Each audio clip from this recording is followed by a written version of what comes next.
Olá, meus queridos, a graça e a paz do nosso Senhor e Salvador Jesus Cristo. Mais uma vez estamos aqui, pastor Alain e eu, hoje com mais uma lição da nossa revista Crescendo na Palavra, lições que têm sido para nós muito edificantes.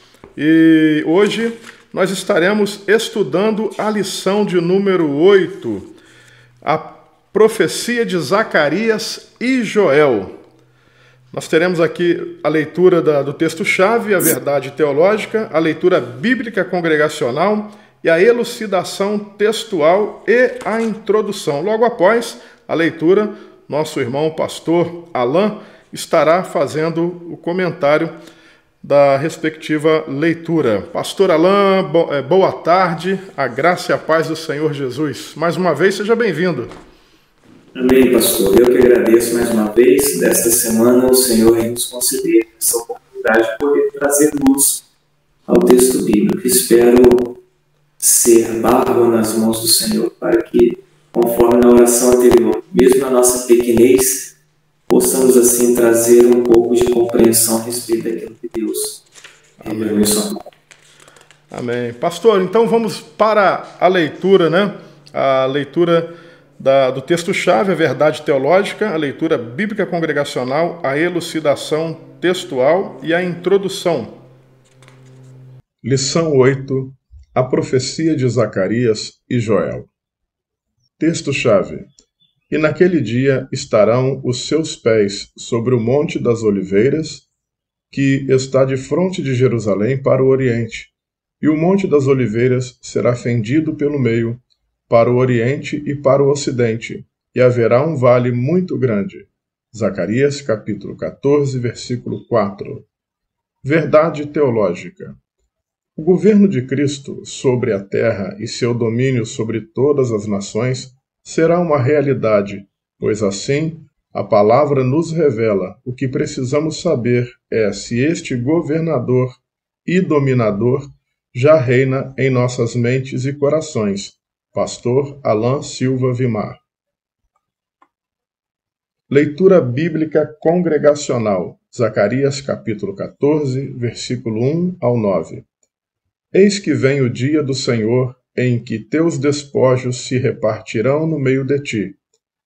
Porque eu ajuntei todas as nações para a peleja contra Jerusalém, e a cidade será tomada, e as casas serão saqueadas, e as mulheres forçadas, e metade da cidade sairá para o cativeiro, mas o restante do povo não será extirpado da cidade.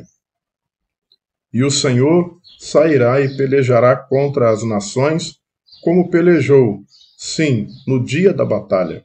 E naquele dia estarão seus pés sobre o Monte das Oliveiras, que está de fronte de Jerusalém, para o oriente, e o Monte das Oliveiras será fendido pelo meio, para o oriente e para o ocidente. E haverá um vale muito grande, e metade do monte se apartará para o norte, e a outra metade dele para o sul. E fugireis pelo vale dos meus montes, pois o vale dos montes chegará até Azel, e fugireis assim como fugistes de diante do terremoto nos dias de Uzias, rei de Judá. Então virá o Senhor meu Deus, e todos os santos contigo. E acontecerá naquele dia que não haverá preciosa luz, nem espessa escuridão. Mas será um dia conhecido do Senhor, nem dia nem noite será, mas acontecerá que ao cair da tarde haverá luz. Naquele dia também acontecerá que sairão de Jerusalém águas vivas, metade delas para o mar oriental e metade delas para o mar ocidental. No verão e no inverno sucederá isto, e o Senhor será rei sobre toda a terra. Naquele dia, um será o Senhor, e um será o seu nome.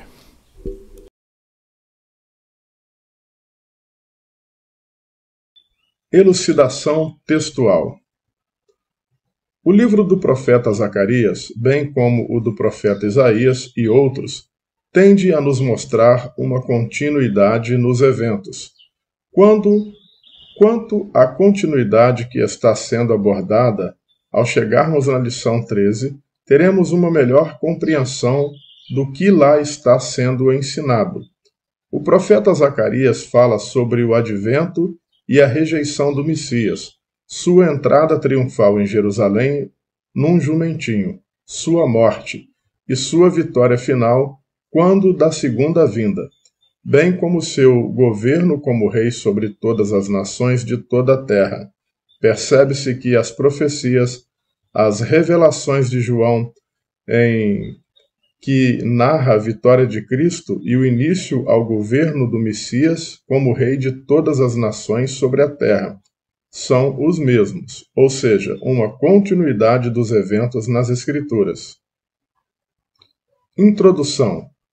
Na lição de hoje aprenderemos que as profecias de Zacarias, quanto ao tempo do fim, o grande e temível dia do Senhor, estão conforme as demais profecias, bem como com os escritos do Novo Testamento. Perceberemos por este alinhamento entre os textos que há uma continuidade nos eventos de uma forma bem estruturada. Pouco provável será que ao lê-lo não possa percebê-lo. Tal continuidade, como veremos, diz respeito à aflição de Israel, o julgamento dos gentios como o retorno do Messias vencendo a batalha do Armagedon, convocando todos para o julgamento das nações, o início do reino milenar, bem como vistas para o estado eterno. Amém. Dentro dessa leitura aí, se o senhor quiser fazer algum comentário, o senhor pode fazer, senão nós podemos entrar no primeiro tópico. Sim, a questão do texto-chave aqui está no contexto de Zacarias 14, conforme falamos na aula passada, na lição 7. Será o exato momento em que o Senhor Jesus pisará no Monte das Oliveiras, logo após a batalha do Armagedon, para trazer juízo aí sobre as nações, conforme a profecia de Joel, capítulo 3. Amém, pastor. Pastor Alain, nós vamos entrar então no tópico primeiro. Pastor Alain, nós vamos entrar então no primeiro tópico, compreendendo a profecia. Tópico 1. Compreendendo a profecia. Analisando Zacarias capítulo 11, versículo 3, encontraremos um Israel em agonia e sofrimento intenso, dando-se início aos capítulos 12 e 14, como o último e escatológico dia, a guerra do Armagedon e a vitória de Cristo, conforme o profeta Isaías assim revelou. Porque eis que o Senhor virá como fogo, e os seus carros como um torvelinho, para tornar a sua ira em furor, e a sua repreensão em chamas de fogo. Isaías 66:15. O contexto fala do segundo cerco de Jerusalém. Eis que eu farei de Jerusalém um copo de tremor para todos os povos em redor, e também para Judá durante o cerco contra Jerusalém, e que está em conformidade com Isaías 34 e 35 e como o livro da Revelação.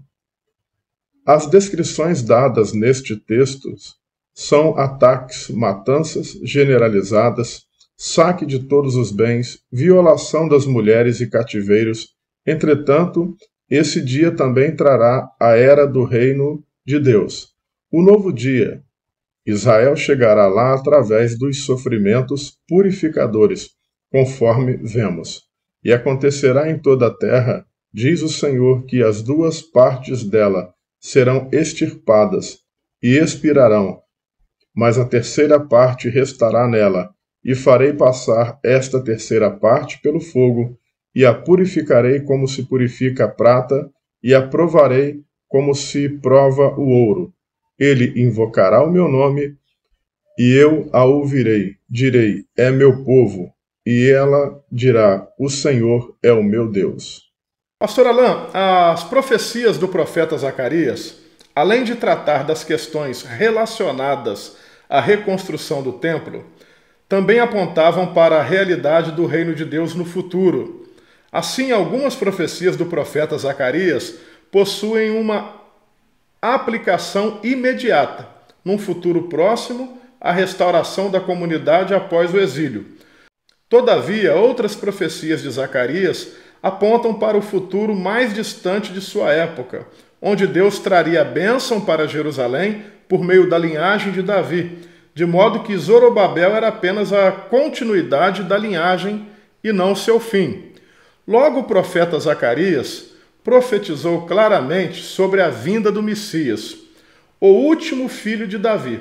Zacarias profetizou sobre a entrada triunfal de Jesus, Zacarias capítulo 9, versículo 9 ao 10, conforme Mateus 21, do 1 ao 11, sobre a traição e morte de Cristo, Zacarias capítulo 3, versículo 7, sobre a promessa da habitação de Deus no meio do seu povo, realizada finalmente em Cristo, Zacarias capítulo 2, versículo 5 ao 10, conforme João 1, 14. A própria celebração registrada em Zacarias 14, do 16 ao 20, encontrará seu cumprimento pleno no reinado do Cordeiro, no novo céu e nova terra, Apocalipse 21, do 1 ao 3. O que nós podemos perceber, pastor Alain, ao lermos estes textos, é a fidelidade de Deus quanto ao cumprimento destas profecias, o que nos leva a observarmos que o fim está próximo. A pergunta baseada no primeiro tópico é: como compreender as profecias de Zacarias? Amém.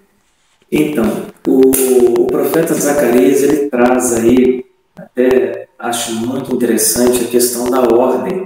Ele não só fala sobre o fim dos tempos, mas também fala sobre os momentos iniciais ali do primeiro ministério de Jesus Cristo, conforme for ali em Apocalipse 9, que vai falar sobre a entrada triunfal dele em Jerusalém, a traição, e posteriormente, agora não sei se é no capítulo 9 ou no capítulo 11, mas posteriormente, do capítulo 12 em diante, vemos aí já falando sobre a segunda vinda do Messias. Então, ele profeticamente retrata um tempo já passado, que fora quando Jesus Cristo veio, e na sequência dos seus escritos ele vai falar sobre a segunda vinda do nosso Senhor Jesus Cristo. Dentro desse primeiro tópico aqui, compreendendo a profecia, algo aqui que eu quero chamar bem a atenção dos alunos, daqueles que estão estudando, é a paridade dos textos, a questão lógica de cada profeta em relação ao mesmo evento.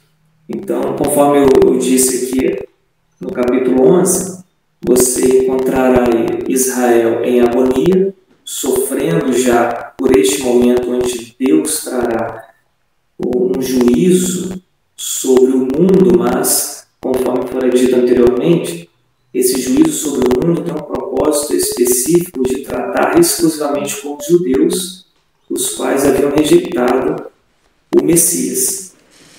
E vai falar em seguida sobre o segundo cerco de Jerusalém, conforme está o texto aí do verso 2 ao 13 do capítulo 12, né?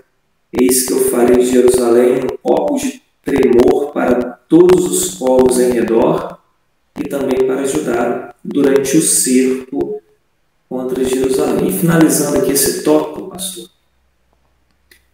percebendo e dando uma ênfase sobre esses eventos, percebe-se que trata-se do mesmo evento nas Escrituras. Analisando Zacarias 12, ali capítulo 12 ou capítulo 13, analisando Apocalipse 16 e posteriormente também analisando Isaías e também a profecia de Joel quanto ao vale da decisão, você vê que todos esses fatos e eventos, cada profeta diz com relação ao mesmo tempo que será o tempo do fim. Então, o que nós podemos extrair da compreendendo a profecia de Zacarias é que ela está em conformidade com os demais profetas para um determinado tempo futuro, que se dará no período da tribulação e posteriormente o reino milenar de Cristo. Amém, pastor Alain. Tópico 2. A continuidade dos eventos. Armagedon. Após este momento terrível e trágico que o povo de Deus, Israel, passará, onde Jerusalém sofrerá, Deus então sairá em favor do seu povo, como pelejou no dia da batalha. Lembrando que esta referência, como pelejou no dia da batalha, diz respeito à batalha de Gog, registrada em Ezequiel 38. Seguem-se então os eventos de Zacarias, que também são mencionados por Isaías, João e outros. O segundo cerco de Jerusalém, a intervenção de Deus com os exércitos celestiais, o julgamento das nações. Conforme constatamos, há uma continuidade dos fatos narrados, os eventos em cursos. As menções nos ajudam a identificar os eventos que cada livro traz sobre o mesmo assunto. Digno de nota é a referência que Joel faz ao Vale de Josafá e ao Vale da Decisão. Cristãos e islâmicos associam este local ao Vale de Cedron, que está localizado entre Jerusalém e o Monte das Oliveiras. O profeta Zacarias também fala deste vale quando da vinda do Messias, e haverá um vale muito grande, e fugireis pelo vale todos os meus montes. Ou seja, Vale de Josafá foi um nome dado ao Vale da Decisão, visto Josafá significar Yahvé julgou. Fala justamente do monte em que o Senhor trará o julgamento sobre todas as nações. Uma observação se faz necessária. Alguns estudiosos se referem aos santos que virão com o Senhor em sua segunda vinda para a batalha do Armagedon e o julgamento das nações, como sendo a igreja. Todavia, o sentido da palavra todos os santos faz referência a um grande exército celestial. Pastor Alain, Armagedon é o nome usado no livro do Apocalipse para se referir ao local de ajuntamento para a batalha que ocorrerá no grande dia do Todo-Poderoso, do Deus Todo-Poderoso, conforme Apocalipse capítulo 16, versículo 14. Este evento ficou popularmente conhecido como a Batalha do Armagedon. Não faltam teorias fantasiosas sobre essa famosa batalha, de modo que o termo Armagedon se tornou um tipo de designação geral sobre o fim do mundo, sem necessariamente se referir ao texto no Novo Testamento. Como interpretar corretamente esta batalha na Bíblia e como se dará a continuidade dos eventos do Armagedon? Mas a questão do Armagedon, conforme nós falamos e explicamos bem na lição anterior, a palavra Armagedon é uma palavra já vinda para o português, mas que no hebraico significa Har Megiddo. Har em hebraico é montanha e Megiddo, então fazendo referência a essa montanha que fica lá no Megiddo, na planície de Israel, na parte norte de Israel, ao lado ali de Nazaré, onde está o Monte Carmelo. Então, o que a Bíblia nos diz, Apocalipse 16, é que a batalha será nesse local. Não podemos confundir, só para relembrar o que foi dito na aula passada, com o Vale de Josafá, pois a batalha se dará na montanha do Megiddo, que fica a 88 quilômetros desse vale, e esse vale está entre o Monte das Oliveiras e Jerusalém, conhecido ali como Vale de Cedron, e é o mesmo vale que o profeta Joel ele faz referência no capítulo 3, onde Deus vai trazer todos os povos ao juízo. A continuidade dos eventos aqui do Armagedon, nós encontramos aqui algo bem interessante, né? E o que me fez compreender, pastor, porque assim, encontrará, eu sei que o senhor tem um grupo seleto de estudiosos que questionam, que estudam a palavra de Deus, e assim, o que eu digo para eles eu não tenho a palavra final, eu só penso a respeito do que está escrito. né? Porque eu entendo que há as três grandes batalhas. Repare que em Zacarias capítulo 14, deixa eu abrir o texto aqui de Zacarias, capítulo 14, que é o texto que fala sobre a segunda vinda de Cristo. No verso 3, diz assim: então o Senhor sairá e pelejará contra estas nações como pelejou no dia da batalha. Então, o que eu entendo esse como pelejou no dia da batalha? O profeta Zacarias está fazendo referência àquela batalha que ocorreu antes do acordo de paz, a batalha de Gog e Magog. Então, o que o profeta está dizendo? Agora Deus sairá a pelejar da mesma forma como pelejou no dia da batalha de Gog. Só que naquele evento, conforme nós vimos nas lições anteriores, pelo que parece, eu não estou afirmando, né? Nem não estou colocando uma palavra final sobre isso, não.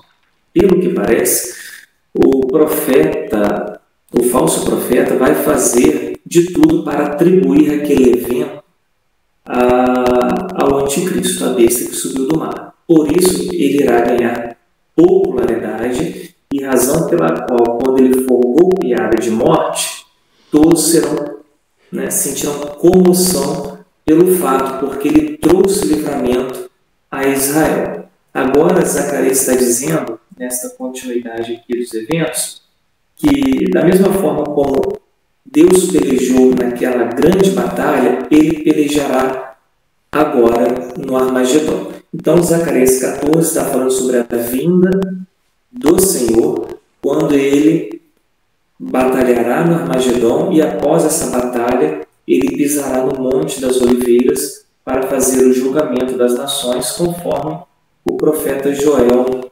3 nos esclarece. Então, aqui na revista, o que eu propus aqui?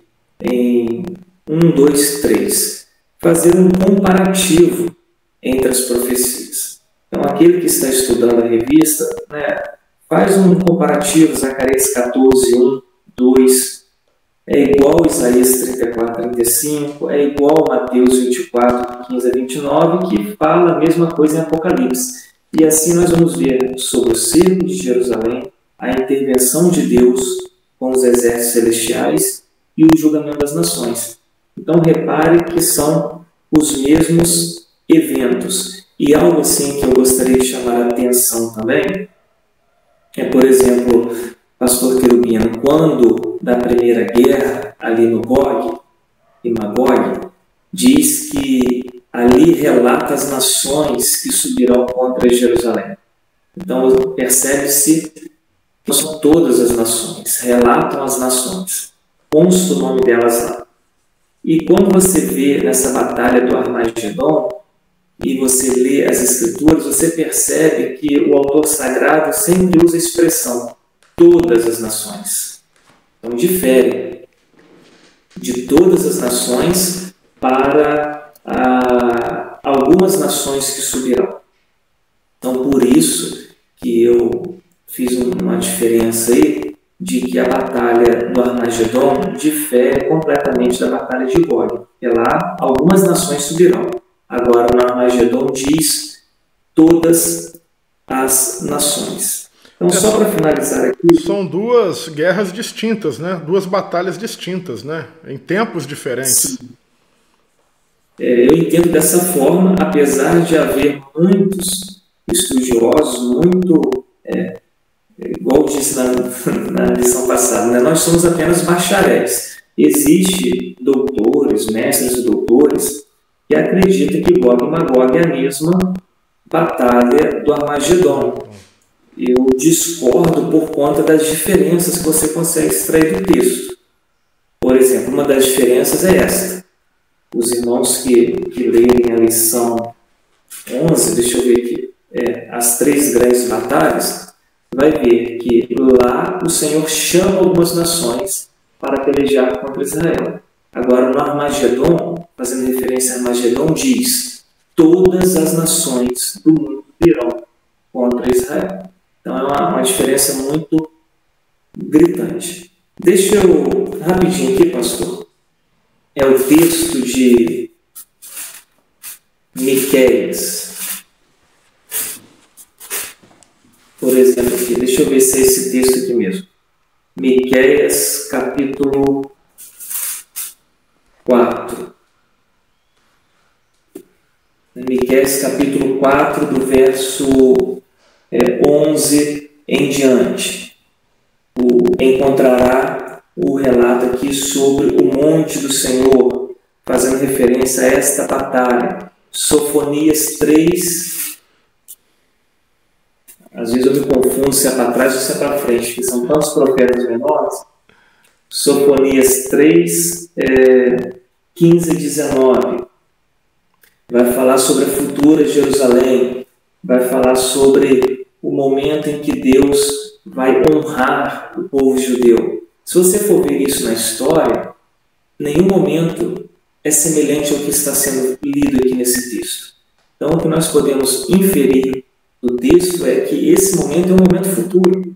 Olha só o que diz Sofonias 3, do verso 15 ao 19.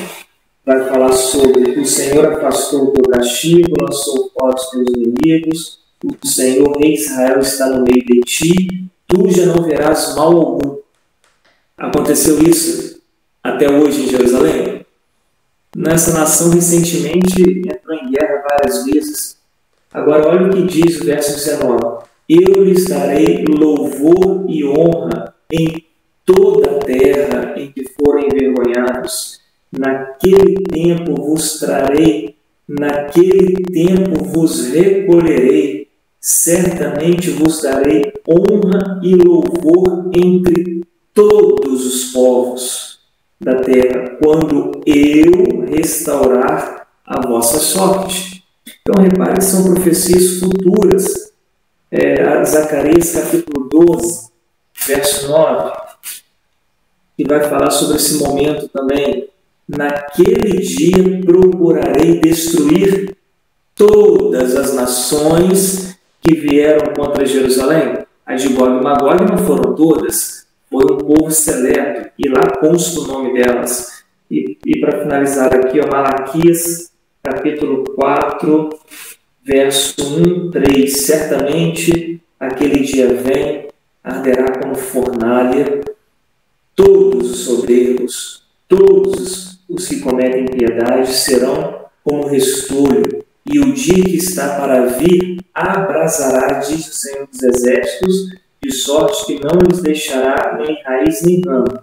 Mas para vós, que temeis o meu nome, nascerá o sol da justiça, trazendo salvação debaixo das suas asas. Saireis, saltareis como bezerros libertos da estrebaria.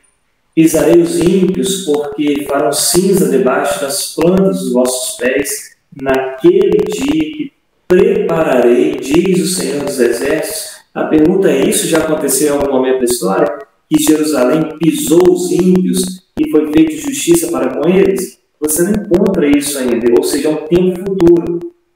Lembrai-vos da lei de Moisés, meu servo, a qual lhe mandei em Horebe, para todo Israel, e estatutos e os juízos. Vede, olha que interessante, pastor Querubino. Eu vos enviarei o profeta Elias, antes que venha o dia grande e terrível do Senhor. Ele converterá o coração dos pais aos filhos e do coração dos filhos aos pais, para que eu não venha a tirar a terra, venho a ferir a terra com maldição. Compreendemos essa profecia do Elias aí num duplo sentido, porque isso se cumpriu quando da vinda de Jesus, e Jesus deixa bem claro sobre isso lá, falando: dizem que tu és o Elias. Não, desculpa, com relação a João Batista. João Batista, você é o Elias que haveria de vir? João Batista diz: não, eu não sou. Mas ali o que estava em foco era o espírito do profeta Elias. Da mesma forma como Elias profetizou, naquele tempo, João Batista veio e profetizou a respeito do Filho. Tá? Então, quando o Espírito Santo vem, em Atos 2, e Pedro diz que a profecia de Joel 2,28 estava se cumprindo ali, a chancela do Espírito Santo prova que o fim dos tempos, o grande e terrível dia do Senhor de Joel 2, estava acontecendo em Atos 2,28. Estava acontecendo em Atos capítulo 2. Então repare, pastor Querubino, que as profecias elas possuem um duplo sentido futuro. Um sentido que já aconteceu, e aconteceu ali nos períodos do Novo Testamento, como João Batista sendo o profeta, Elias ali, no sentido das suas profecias, não a pessoa em si, mas nós encontramos também Malaquias dizendo que naquele grande dia, e aqui Malaquias está fazendo referência ao grande dia do Senhor, que é o mesmo texto de Zacarias capítulo 14, é o mesmo texto que é o Vale da Decisão de Joel capítulo 3, é nesse momento que o profeta Elias retornará para converter o coração dos pais aos filhos à nova realidade que eles estão vivendo. E quando isso vai acontecer? Nas 1260 dias do período da segunda parte da tribulação. Então, o senhor repara, né? E por que eu trouxe isso? Desculpa, o comentário está bem grande, mas por que eu trouxe isso? Por conta daquelas duas testemunhas. Será Elias mesmo de fato ou não será? Será uma outra pessoa? Por isso cremos, né? Não afirmamos ser a palavra final, mas cremos que as duas testemunhas ali serão Moisés e Elias, porque encontramos até textos do Antigo Testamento dizendo que Elias irá vir nesse tempo para que possa profetizar ali aos filhos de Israel. Desculpa, demora, pastor. Não, fica à vontade. Os irmãos estão pedindo para poder extrair o máximo aí do senhor. Fica à vontade, por isso que eu não fico mais quietinho aqui. Pode ficar à vontade mesmo, porque é muito bom. E essa situação, né? O senhor falou na lição passada sobre tipo e antítipo, né? São uma simbologia daquilo que acontecia no Antigo Testamento. As profecias, como dois escopos também, é quase que a mesma coisa, né? Porque havia uma necessidade também de Deus honrá-los naquele tempo, né? Como também uma forma simbólica que apontava para uma vitória final, né? Num futuro, né? E é muito interessante essas coerências quando o senhor pega esses textos, né, de profetas de épocas diferentes ou até contemporâneos, mas que vão trazendo ali como se fosse uma engrenagem se encaixando, né? Dando um respaldo de verdade, um fundo de verdade para aquilo que eles estão profetizando, embora profetizaram, né, inspirados pelo Senhor, né? Então, é muito bom isso, pastor. Deus continue abençoando.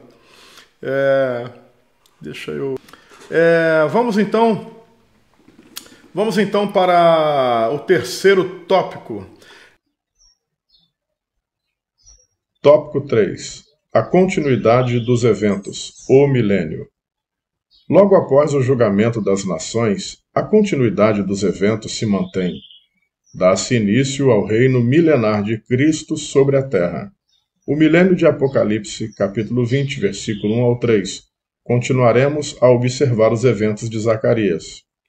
Redenção da natureza, o reino universal, o reavivamento da Palestina, estando Jerusalém segura, a punição dos adversários de Deus, a recriação de Jerusalém como uma cidade santa e internacional, a capital do mundo, a transformação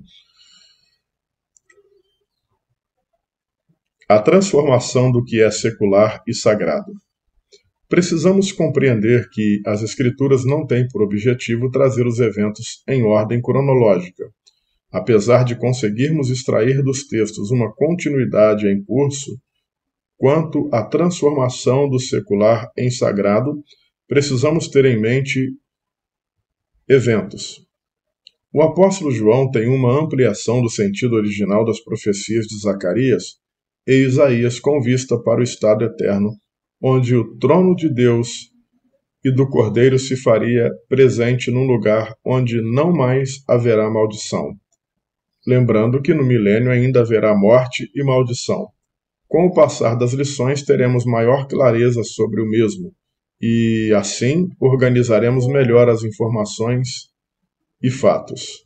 O terceiro tópico tem umas curiosidades muito interessantes. Após a grande batalha do Armagedon, que acontecerá após o término da grande tribulação, Jesus reinará sobre a terra durante 1000 anos. Isso é fato, dentro da visão dispensacionalista do pós-tribulacionismo. Há muitas controvérsias sobre este assunto, e eu gostaria que, se possível, o senhor nos respondesse as seguintes questões. Tá certo, pastor?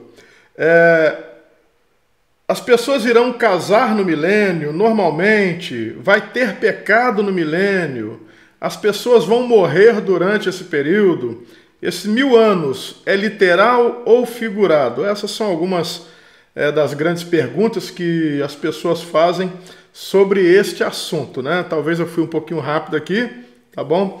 Mas a gente pode voltar de novo aí, pastor. Como se dará, né? Como será a continuidade dos eventos no milênio?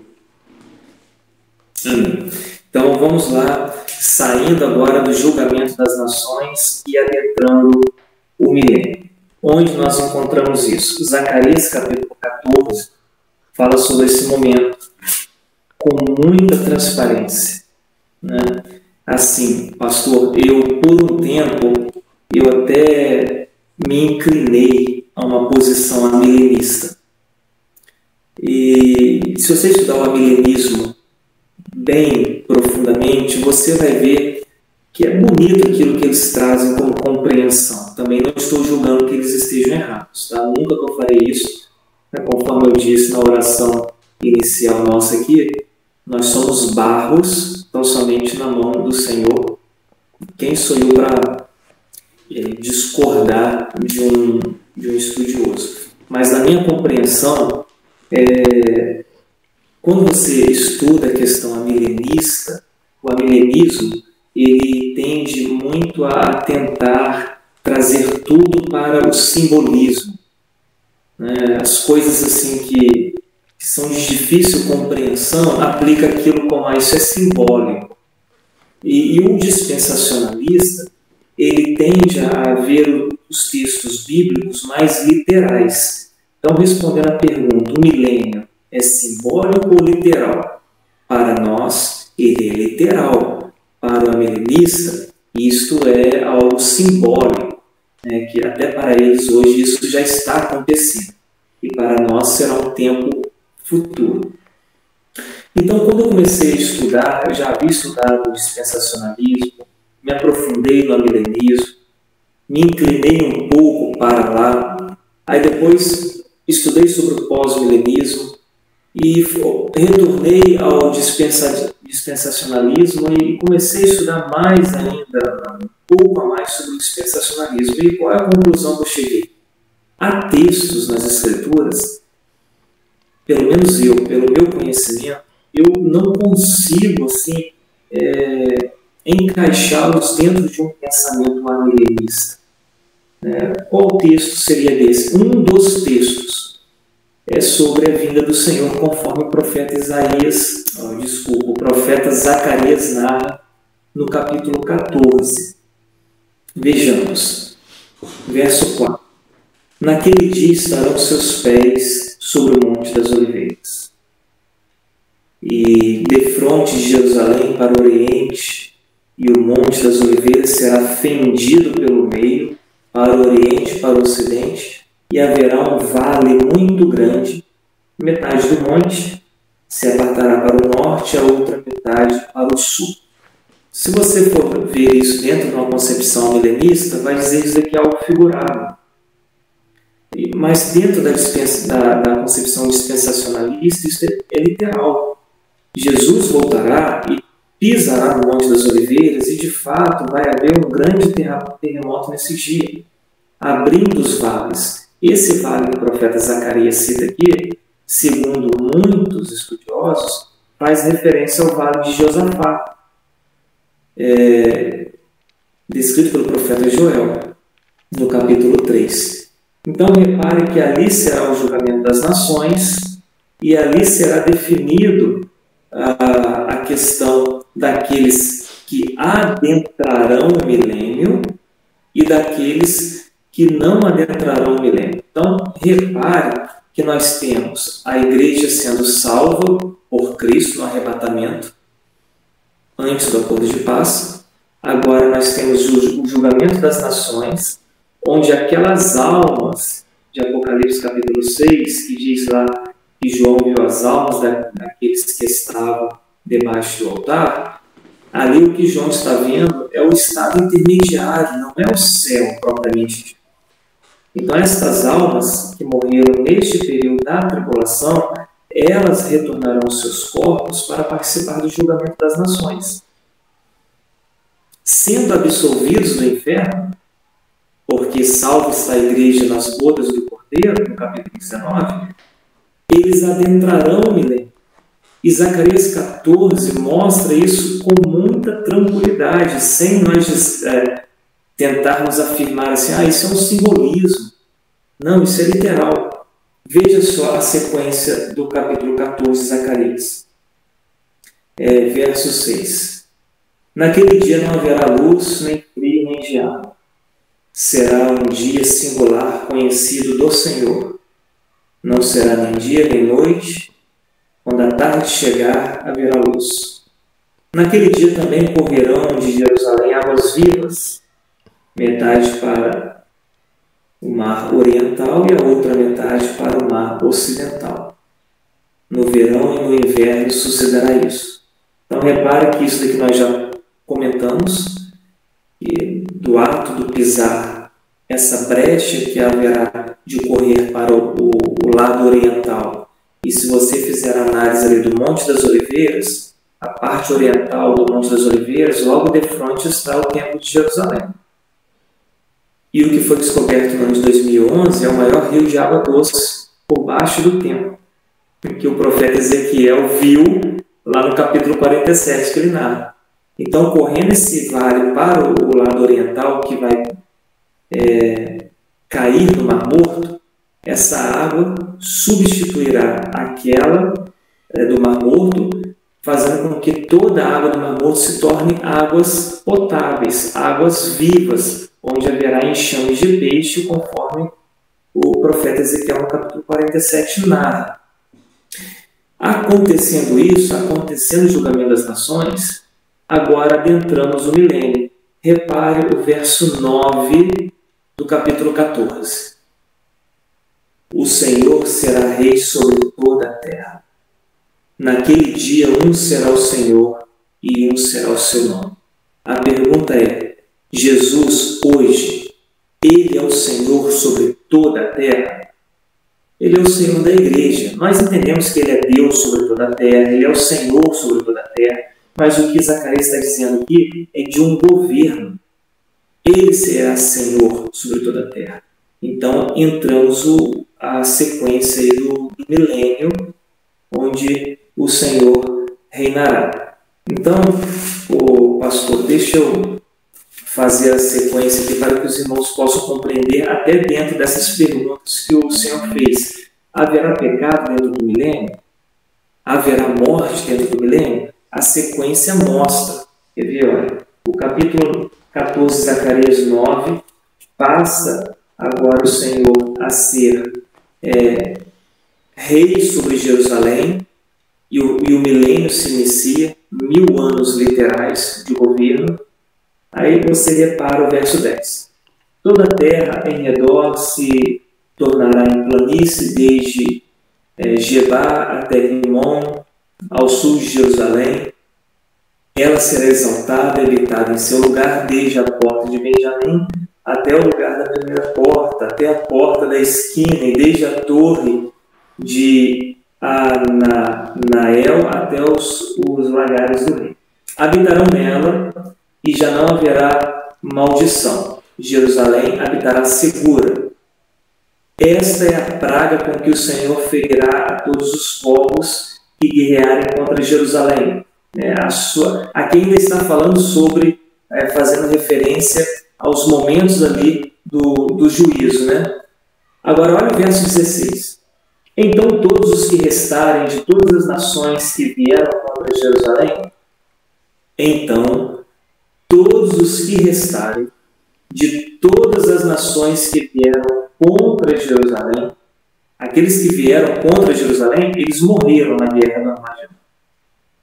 Mas os que restaram dessas nações, que não necessariamente participaram da guerra, eram povos, eram nações, o que acontecerá com eles? Subirão de ano em ano para adorar o Rei, o Senhor dos Exércitos, e celebrar a festa dos tabernáculos. Se alguma das famílias da terra não subir a Jerusalém para adorar o Rei, o Senhor dos Exércitos, não virá sobre ela chuva. Se a família dos egípcios, aí começa a falar sobre nações aqui conhecidas, mas o que se encontra nesse período aqui? Nações subindo para adorar o Senhor em Jerusalém.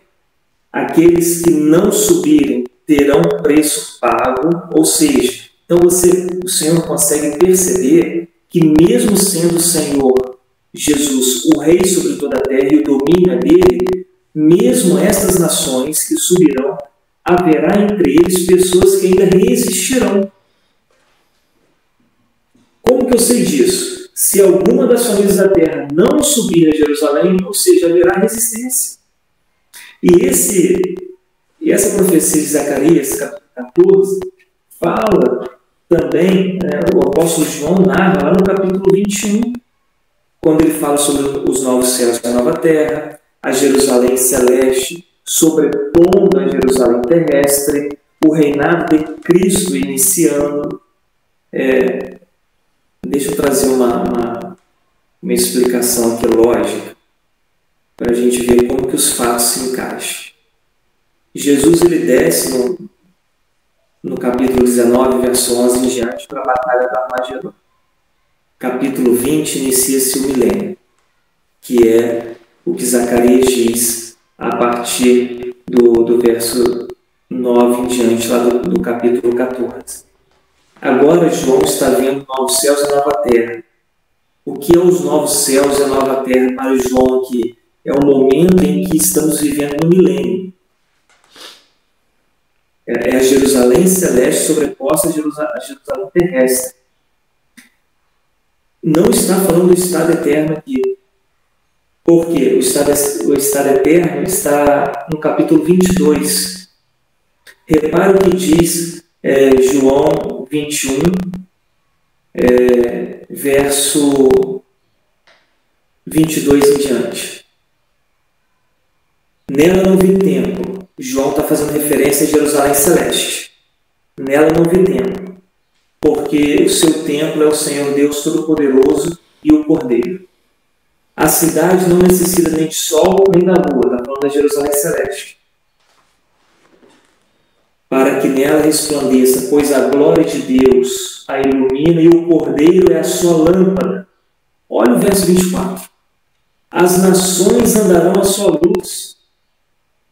A Jerusalém celeste está sobreposta à terrestre. Agora está dizendo que as nações andarão sobre a luz, porque Deus está no meio do seu povo. Os reis da terra trarão para ela a sua glória e honra. Ou seja, os reis da terra estão subindo para adorar. É o mesmo evento de Zacarias 14, quando diz que aqueles que subirão a Jerusalém de ano em ano para adorar o Senhor. Agora, Cristo está onde? Está na Jerusalém terrestre ou está na Jerusalém celeste? Eu entendo que Cristo está na Jerusalém celeste. Jesus iniciou o milênio juntamente com os judeus. Mas olha o que diz o capítulo 21. Eu vi um novo céu e uma nova terra, pois já o primeiro céu e a primeira terra passaram e o mar já não existe. Nós falamos sobre a questão do mar aqui. Nações. Pastor Alain, mas o Senhor está dizendo que nações estão andando sobre a luz do Cordeiro. Sim, as nações estão. Mas o que João está dizendo aqui é as nações em domínio. porque nações, o mar simboliza nações. Os 10 chifres, que são nações, deu seu poder à besta. Então, o mar está dominando. Com a vinda do novo céu e nova terra, João está dizendo, olha, o mar já não existe, ou seja, um domínio terreno já não existe mais. Vi também a cidade santa, Nova Jerusalém, que de Deus descia do céu, ataviada como uma noiva para o seu noivo. Repare que o noivo está na terra, pastor. Ele desceu para fazer o julgamento das nações. Agora Jerusalém terrestre vem, a celeste vem, falando que esta cidade está ataviada para o seu noivo. Ela desce para encontrar com o seu noivo. Onde o noivo está? Na terra. Mas João é convidado pelo anjo, no verso 9, a ir conhecer quem? A cidade? Não. É para ir conhecer a noiva. Então veio um dos 7 anjos que tinha 7 taças cheias das últimas pragas, das 7 pragas, e me disse, venho mostrar-te-ei a noiva, a esposa do Cordeiro. Então repare que Cristo está sobre a terra, pois fez o julgamento das nações e adentrou o reino milenar com os judeus. Mas não tem por que Cristo permanecer com os judeus. Cristo lhe retorna para sua noiva. Tanto é que João vai falar que a cidade não necessita nem da lua, nem do sol, para que nela resplandeça, pois a glória de Deus a ilumine e o Cordeiro é a sua lâmpada. O Cordeiro está na Jerusalém celeste. Então, pastor Querubim, só para nós compreendermos aqui, o que parece que conseguimos inferir do texto é que o Senhor Jesus retorna para Jerusalém celeste e da Jerusalém celeste, juntamente com a sua noiva, ele governa a Jerusalém terrestre. É de lá que vêm os seus atos, é de lá que vêm os seus decretos, é de lá que procede a sua vontade para que o reino milenar entre os judeus aqui cumpra esse período de tempo. Respondendo à pergunta do Senhor, haverá maldição, haverá levante, haverá pecado nesse período, haverá morte nesse período? Aí, para nós compreender esse texto, nós precisamos partir para o profeta Isaías, que fala também sobre o mesmo período que o apóstolo João está relatando aqui. Antes de nós irmos para o profeta Isaías, olha o que diz o verso 21, ou capítulo 21 de Apocalipse, verso 1. Então vi um novo céu e uma nova terra. Agora vamos para Isaías capítulo 65.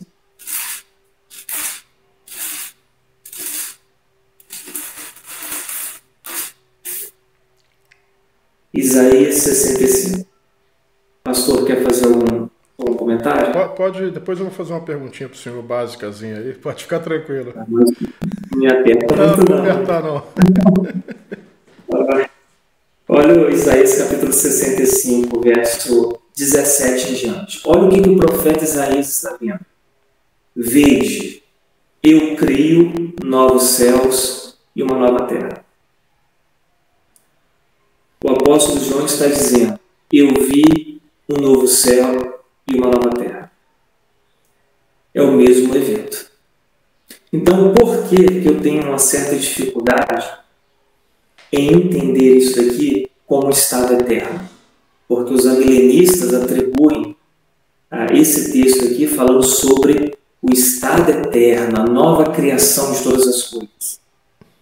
Porque nesse evento aqui vai falar justamente que haverá pecado, haverá morte, entendeu? Haverá uma estruturação melhor no que diz respeito ao conceito da criação, já mostrando uma visão que teve no Éden, quando Adão vivia em harmonia com os animais. Adão não tinha medo do leão. Adão não tinha medo da serpente, porque havia paz. E é essa promessa que Deus promete aos judeus, a Jerusalém, paz no Monte Sião. paz em Jerusalém. Olha lá. Veja, eu crio novos céus e nova terra. Não haverá lembrança das coisas passadas, nem mais se recordarão. Mas vós folgareis e exultareis perpetuamente no que crio. Pois crio para Jerusalém alegria e para o seu povo gozo. Folgarei por causa de Jerusalém e exultarei no meu povo. Nunca mais se ouvirá nela uma voz de choro nem voz de clamor. Não haverá mais nela criança que viva poucos dias, nem velho que não cumpra os seus dias. Aquele que morrer com 100 anos será tido por jovem. O pecador que não conseguir alcançar 100 anos será considerado amaldiçoado. Edificarão casas, nelas habitarão, plantarão vinhas, comerão o seu fruto. Não edificarão para que outros nelas habitem, nem plantarão para que outros comam. É o que acontecia antes. Jerusalém produzia, vinha um império inimigo, possuía aquilo que o povo de Deus se esforçava em fazer. O que Deus está dizendo aqui, nesse momento, o que vocês fizerem de vocês, porque Jerusalém será a capital do mundo. Não edificarão para que os outros nelas habitem, nem plantarão para que outros comam, pois os dias do meu povo serão como os dias da árvore, e os meus eleitos gozarão das obras das suas mãos até a velhice. Não trabalharão debalde, nem terão filhos para a calamidade, pois serão um povo bendito do Senhor, eles e os seus descendentes com eles. Antes que clame, responderei, então eles ainda falando, os ouvirei. O lobo e o cordeiro se apacentarão juntos, o leão comerá palha como boi, mas o pó será comida da serpente. Não farão mal nem dano algum em todo o meu santo monte, diz o Senhor. Agora, finalizando aqui, capítulo 11 de Isaías, fala do mesmo evento, do verso 6 em diante. Morará o lobo com o cordeiro, o leopardo com o cabrito se deitará, o bezerro, filho de leão, o animal cevado virão juntos, e o menino pequeno os guiará. A vaca e a ursa pastarão juntas, seus filhos juntos se deitarão. O leão comerá palha com o boi, brincará a criança de peito sobre a toca da áspide, e o já desmamado meterá a mão na cova do basilisco. Não se fará mal nem dano algum em todo o monte da minha santidade, pois a terra se encherá do conhecimento do Senhor como as águas cobrem o mar. A terra se encherá do conhecimento do Senhor como as águas cobrem o mar. Naquele dia as nações perguntarão pela raiz de Jessé, posta por estandarte dos povos, e o lugar do seu repouso será glorioso. Quando que a raiz de Jessé será posta como estandarte dos povos, das nações? No milênio. E será nesse período aqui, pastor Querubino, conforme nós lemos aqui, haverá uma harmonia na criação. Nesse período do milênio, as águas do Mar Morto serão substituídas por águas potáveis na sua plenitude. A criança que vive há poucos dias será aquela que vive durante 100 anos, ou seja, haverá morte nesse período. O pecador que não conseguir alcançar 100 anos será considerado amaldiçoado, ou seja, ainda haverá pecados nesse período, porque nós estamos no milênio. Nós não estamos no estado eterno. O estado eterno, sim, será a purificação de tudo, renovar. Pastor, só uma adenda aí, olha, uma pergunta, né? A ressurreição de todos os mortos, aquele texto, né? Me fugiu agora o texto, que todo joelho se dobrará, toda língua confessará que Jesus Cristo é o Senhor, se dará depois do milênio ainda? Todo joelho se dobrará e toda língua confessará que Jesus é o Senhor. Repare, se eu sou ressuscitado como igreja, eu creio que o meu joelho já está dobrado diante dele, a minha língua já o confessou como Senhor. Sim. Entendeu? Aqueles que serão absolvidos no período do julgamento das nações, eles estão sendo absolvidos porque chegaram a essa compreensão de que também Jesus, aquele que está adentrando o reino milenar, é o Senhor. E irá se cumprir no julgamento do trono branco, quando os incrédulos serão ressuscitados. Aí sim. Então, mas veja bem, só para eu entender aqui. Então, aqueles que morreram lá na grande tribulação, morreu, não vai passar pelo milênio. Eles não vão ser ressuscitados para viver no milênio. Serão ressuscitados para o julgamento final. Isso, inclusive os que morrerem no milênio também. Então, por exemplo, quem morrerá no milênio? Será só os que rejeitaram a marca da besta, que foram perseguidos e mortos? Não. Outros mais... Desculpa. Quem morrerá no período da grande tribulação? Somente os que rejeitaram a marca da besta? Não. Outros também morrerão. Porque a Bíblia diz que 1/3 da terra irá morrer. Ou, se você coloca hoje, se o planeta Terra hoje tem 8 bilhões de habitantes, 1/3 aí deve estar numa faixa de 2 bi. Eu não sou bom de matemática não, tá? 2 bi, para quase 3 bilhões de pessoas irão morrer nesse período. Então, quem será ressuscitado para o julgamento das nações é aqueles que rejeitaram a marca da besta. Eles ressuscitarão para adentrar o milênio. Os que morreram no período da grande tribulação, que morreram fazendo a vontade da besta, eles serão ressuscitados no julgamento do trono branco, onde todos os incrédulos de todos os tempos ressuscitarão para o julgamento final. Entendi. Então, resumindo, no milênio, a vida vai ter o seu curso normal, né? E é uma observação que eu quero fazer aqui interessante, que eu gosto muito de falar,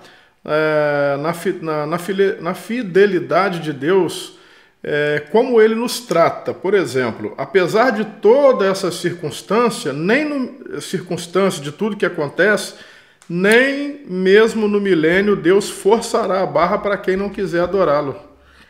Entendeu? Não há uma manipulação de Deus no sentido de forçar o indivíduo a fazer o que ele quer, mesmo ele sendo Deus e podendo fazer isso. Nós temos a liberdade de escolher o que queremos para a nossa vida. E somos responsáveis por isso, né, pastor? Sim, sim. E por esta razão de não forçar, e mesmo no milênio as pessoas, por mais que eles vivam muitos anos, né, dizem que viverão como árvores. Você vê hoje que tem árvores aí de 2, 3 mil anos de idade, como tem árvores que morrem mais cedo. Então, será justamente por essa liberdade que o Senhor dará aos povos, às nações que subirão de ano em ano para adorar a Ele em Jerusalém, esta vontade, este livre arbítrio, né? A vontade livre da pessoa em querer subir ou não querer, aceitar o reinado de Cristo ou não aceitar, é que vai ser o ponto crucial para quando, ao término do milênio, o Senhor Jesus... Então, será nesse período do milênio, essa liberdade que o Senhor dará àquelas pessoas que viverem ali, de todas as nações, que será o ponto fundamental em que Satanás, ao término do milênio, quando for solto, ele vai justamente atrás destes, de todas as nações que rejeitavam a questão de subir de ano em ano para adorar ao Rei. É uma liberdade que o Senhor dá. Eu sou Rei do Universo e Senhor nesse momento. Eu domino sobre o milênio, mas você tem a liberdade de querer subir para me adorar ou não. Conforme hoje nós temos a liberdade de aceitar a Jesus como nosso Senhor ou rejeitar a Jesus. No milênio será a mesma coisa. Então serão estes, pastor, que Satanás, ao término do milênio, deixa eu ler aqui para a gente finalizar. Satanás, nesse ponto, ele ainda vai influenciar pessoas. Porque após o milênio, sim. No período do milênio. Não, no período do milênio não. No período do milênio ele está preso. Então, por que eu estou frisando isso aí? Porque, veja bem, se lá no milênio, onde nós temos uma visão de um mundo perfeito, né? Deus governando, o indivíduo não estará sob a influência do diabo no sentido de induzi-los ao erro. Eles já estão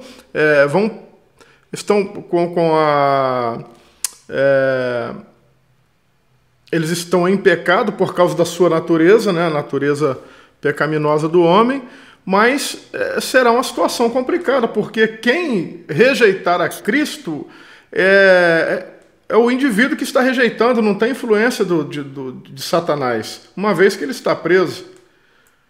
Sim. É uma situação muito pior do que, pelo menos lá não vai dar para jogar a culpa no diabo. Vai ser a natureza perversa mesmo e corrupta do homem. Nossa, porque Deus. Nós não estamos no estado eterno. Nós estamos no milênio.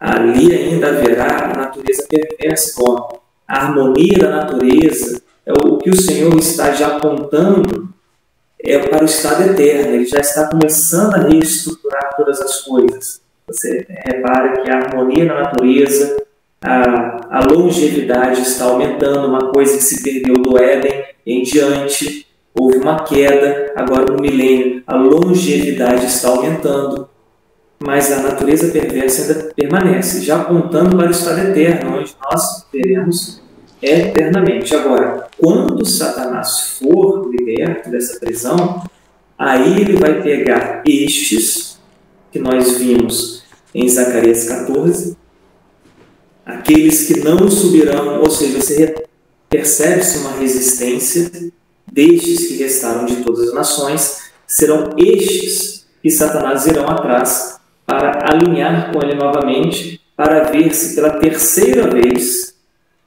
ele consegue destruir o povo de Deus. Não conseguiu com Gog, príncipe de Magog, na primeira batalha. Não conseguiu com o anticristo na segunda batalha, que é o Armagedon. E ele não conseguirá quando ele reunir esses povos. Olha só o que diz o capítulo 20, que é o milênio, agora no verso 7 em diante. Quando se completarem os 1000 anos, ou seja, finalizou o milênio, Satanás será solto da sua prisão e sairá a enganar as nações que estão nos 4 cantos da terra, Gog e Magog, cujo número é como a areia do mar, a fim de ajuntá-los para a batalha. Subirão sobre a largura da terra e cercarão o arraial dos santos e a cidade querida. Reparem que aqui não vai haver guerra, conforme houve ali no Armagedon. Na guerra no sentido assim, no Armagedon também houve uma palavra de Cristo, né? Os inimigos foram derrotados por uma palavra apenas. E aqui você repara que Deus também fará da mesma forma. Mas desceu o fogo do céu e os consumiu. E o diabo, que os enganava, foi lançado no lago de fogo e enxofre, onde estão a besta e o falso profeta, já gozando desse lugar há 1000 anos. E serão atormentados para todo sempre. Então, eu penso, pastor, que serão estes que restaram de todas as nações, que não estão satisfeitos com o governo de Cristo, que serão alinhados aí por Satanás para subir contra a cidade santa. É uma situação muito lamentável, né? As escolhas que muitas vezes nós fazemos em nossa vida. E pensar que depois de tudo que ocorreu, de tudo que a história da humanidade nos traz, né? De tudo que nós entendemos acerca da palavra está se cumprindo, e o indivíduo chegar a um ponto numa situação dessa, onde ele pode reverter o quadro dele, ele preferir perder a sua salvação, é muito lamentável isso, né? E só voltando um pouquinho, pastor, quando o senhor falava sobre a visão dispensacionalista, né, o pré-tribulacionista e o amilenarismo, né? Então, só para que haja uma compreensão aqui, o pré-tribulacionismo tem a tendência de fazer uma interpretação literal dos eventos 100%, ou ele também entende alguns textos ou algumas situações como símbolos? Entende como símbolos, né? Até tem um exemplo, agora não me recordo qual é o texto aqui, que fala, se o senhor lembrar, isso me ajuda, que fala sobre as brasas sobre a cabeça das pessoas. 9:21. Desculpa, pastor, atropelei o senhor aí, sem querer. Não é isso mesmo, Romanos 12.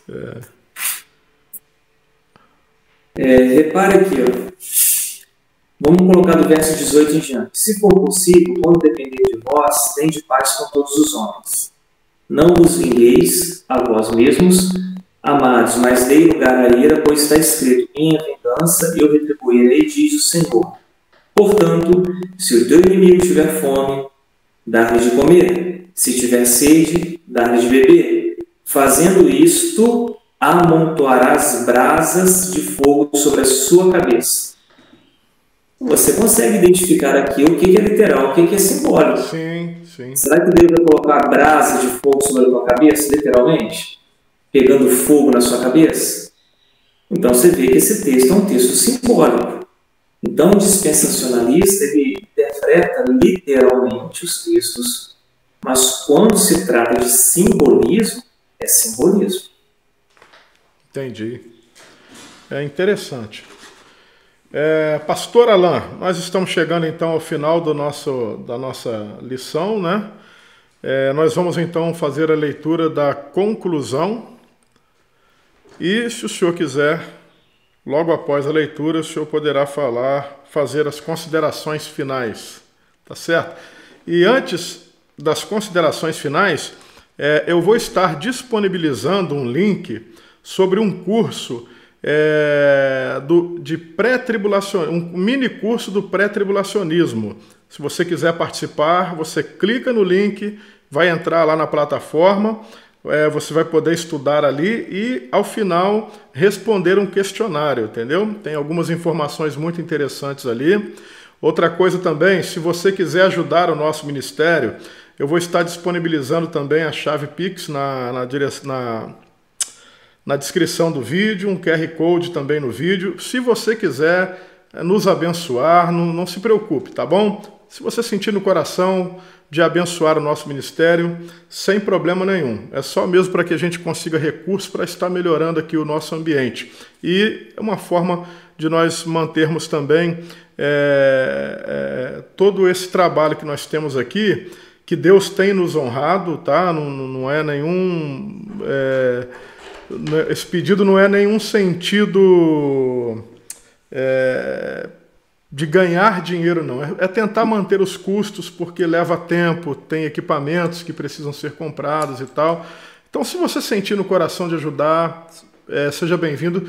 Não podendo, não tem problema nenhum também. O melhor de tudo é você poder usufruir daquilo que está sendo ensinado aqui através desse vídeo, tá bom?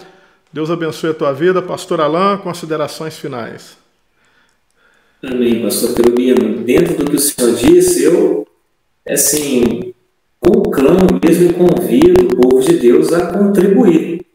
Porque, eu acredito, não tem condições de contribuir com R$50? Contribui com 10, contribui com 5.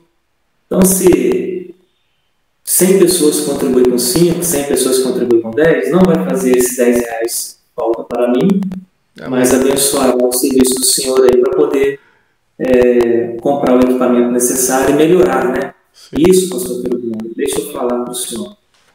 É bem nítido, desde quando nós iniciamos o trabalho, da primeira lição até a 8ª lição agora, como que foi melhorado a aula, a apresentação. O senhor está investindo em programações, em equipamento, e eu acredito mesmo que o povo de Deus poderia ajudá-lo nesse momento aí, para que nós possamos, através do seu tempo, do seu interesse, em nos abençoar com o conhecimento.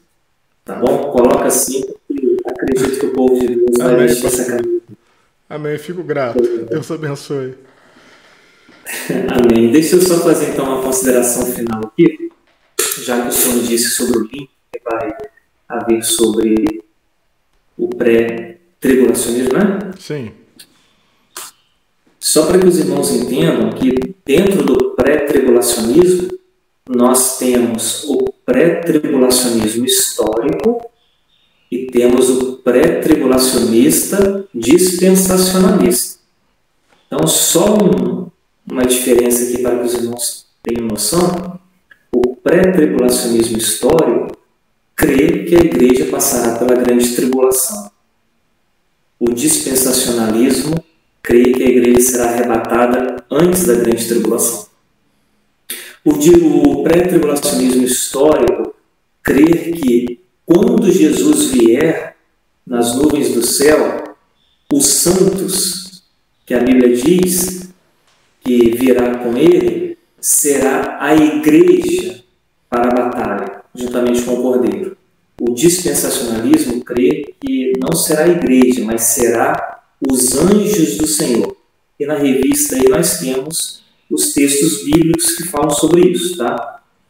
Fala sobre anjos do Senhor como santos que virá com ele. E uma outra diferença que eu julgo ser de muita importância é que a igreja vindo com o Senhor no seu retorno, né, os santos vindo com o Senhor no seu retorno, a igreja então adentrará o milênio reinando com Cristo. Então repare que é uma grande diferença.